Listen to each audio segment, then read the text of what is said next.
চিন্তা করছেন, যেখানে আল্লাহর বান্দা আল্লাহর জমিনে সেজদা দিত, যেই জায়গাতে আল্লাহর বান্দা তার চোখের পানি ফালায়া আল্লাহর কাছে কান্নাকাটি করত, ওখানে রাম মন্দির প্রতিষ্ঠিত হওয়া এটা মুসলমানদের জন্য কতটুকু কষ্টের কারণ হইতে পারে চিন্তা করছেন?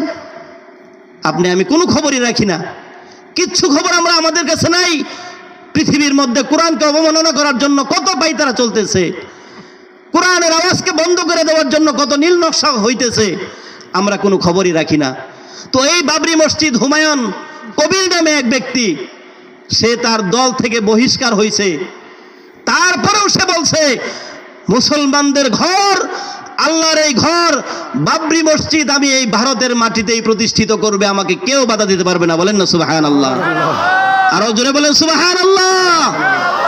এই ঘোষণা দেওয়ার পরে সারা ভারতের সমস্ত মুসলমান এক এবং ঐক্য হয়ে গেছে, যার যতটুকু আছে ওই মসজিদ নির্মাণের জন্য তারা সাহায্য সহযোগিতা করতেছে। বলেন না সুবহানাল্লাহ।